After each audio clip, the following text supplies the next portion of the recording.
All right, now here's I've got two of them now. I bought another one for parts, and I actually took the one I bought and rebuilt that, and it didn't come with this motor here, the top motor. They are really hard to find in decent shape.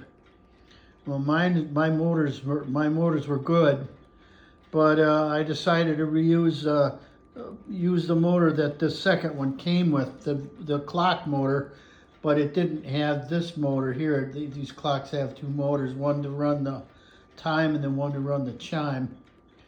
But I'll show you where the weak point is on these. There's another one here on the table. It's easier for me to show. This is what happens to them. Here's where the gear, there's a gear slides down on this pin and then engages this small gear, and you can see how much slop is in there. And this is the one, this is what kills them all. And both of them have that play in it. And but the other one's just as worn, and so I could probably buy 100 of these and they'll all be the same way. So the only cure for it is to carefully, you got to take the clock apart and get that done, that bushing done, and there's just no getting around it. The big drawback to getting these apart is there's a few things fit together on them, so you can't even get the frames apart.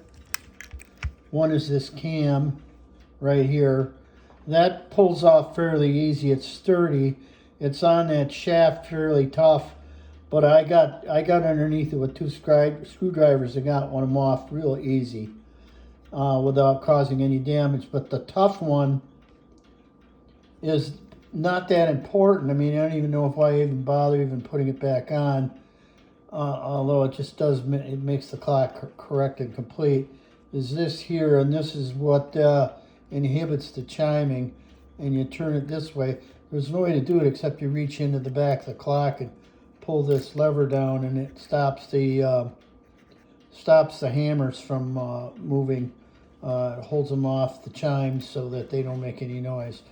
But that comes through to the other side right here where my thumb is, and that is really on there. And I tried getting the other one apart, and I finally gave up. I just cleaned it without taking it fully apart. But the cleaning isn't what the problem was. The problem is the wear on this gear up here. There's just too much wear in that shaft, and that's what's wrong with these clocks. That's what kills them. And you're not going to find an 80-year-old clock with low hours on it. They're all worn out like that. So anyway, what the real reason I want to do this video, I want to show you that. But there's a couple. The way the clock works is there's a couple things I need to show you right off. If I can get a good picture of it there. There's a post back there, right? I can get my finger in there. My finger is right on the other side of the finger. There's a post down in there, and that post is important. And then the back side of these gears, these wheels, there's a hole in there, and you can see that the hole is right next to where the pin is there. And when this turns far enough, so I can get it to move, it's got to go the other way. No, it's not going to go. It doesn't want to go backwards. I have to go all the way around. No, it goes into lock. But anyway, it goes all the way around, and the way it works is that is the starting point for the chimes. The teeth on the chimes are broken up into 4 sections. The first set of teeth is for the quarter-hour noise, and then there's a second. The next set of teeth is for your half-hour, and then your 3/4, and then your full hour, and by that time these wheels have gone all the way around, and they're locked together because this is spring loaded, and the front one is actually the only one that's actually driven all the time.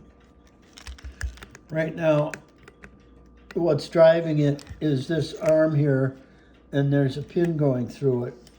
But the pin gets locked in right where I'm pointing my finger, and there's holes at intervals all the way around. You can see them right here.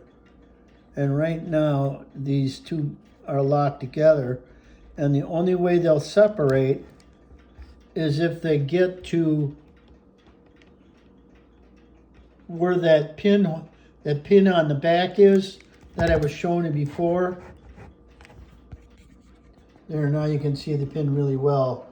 The pin will only allow those back wheels to drop when that hole lines up that I showed you before, and then the spring in here allows these drums here, the back drums, to fall into that hole, and then there's a gap that widens here between where my fingers are, and this lower, these here fall down, and then that pin where I got my finger right here, that opens up and disengages these, so then the outer one just spins all by itself.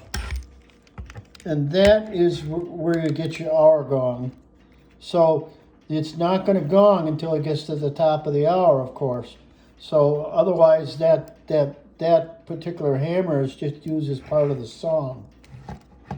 So once it's done going through the 1 hour chime with all of these turning, it comes around and hits that hole in the back where that pin is. This falls away, and that continues to turn, and then chimes the number of hours. So that's how it works. And once it's through chiming the hours, it has to reset itself, and this set of wheels has to get pressed back up into position. And what does that is right here. This cam is set so that it's off now. So this cam is set so that when it gets to the hour, it's at the beginning of the slope of the cam. It's and the slope of the wheel, right here, right at the beginning of the slope. And by the time it gets to the 1/4 hour, this is ridden up and is riding, sitting up on top of that cam, and it's pushed this set of gears, this set of wheels up, and lock that pin and push these bottom wheels off away from that pin, and then this is rotated, and it can't fall back into the hole because the hole is moved out of the way. So for the rest of the time, until you get to the top of the hour, this is locking it in now. And it can't, these can't drop down until it gets to that hole again in the back, and it'll fall into that pin. So that is how the drum system works. Now I'll take this off.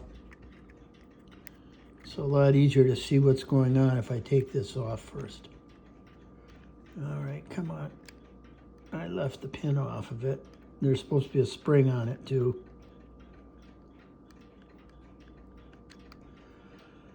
All right, now, all right, this is moved out of the way here. I gotta get my gatherer. There we go. All right. Now, pieces have fallen off. This is what actually drives the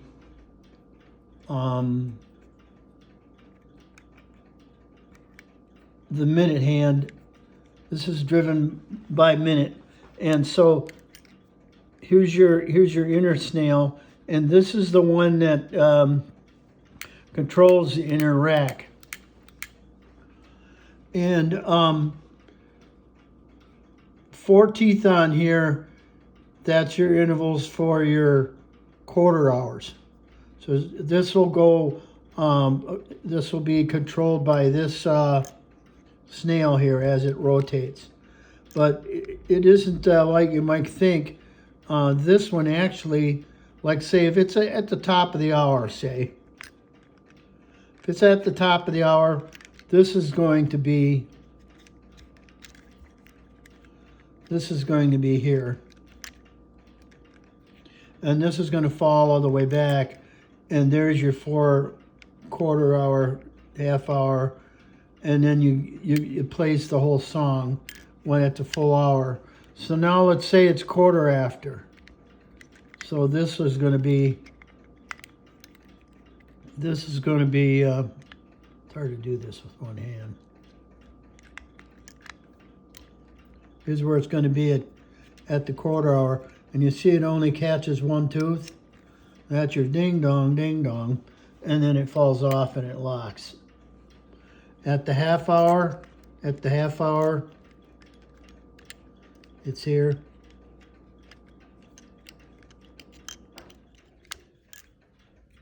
It falls down, and it's 2 teeth, and then it falls off and locks. At the 3/4 hour, it's on the next cam, and at the full hour, it's over here where my finger is rubbing. So there's your 4. But the thing is that isn't always for quarter hour, because it's just a matter of it's just what you're doing is counting teeth. So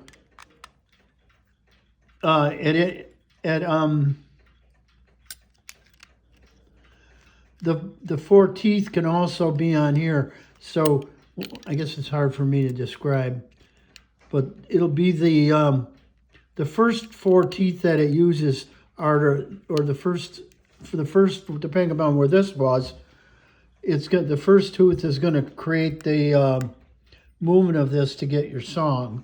And 3 teeth for at the quarter hour, use up 3 teeth, and then the remaining teeth are for how many hours it strikes. So that's why it's got to have 2 racks. So I guess that kind of explained it. The only way to do it now is to watch the clock go, and you've seen the other videos. And this clock, I think I'm just going to have to bite the bullet, and I'll probably just take this one apart. I've got to get this apart. I've got to get this off somehow. And I can pull this back off, and then I'm going to send it off somewhere and have somebody redo this bushing here, the one I'm pointing my finger at. Okay, and then I'll use this frame over again. So, all right. Well, any questions, just make a note down below and I'll try to answer them for you.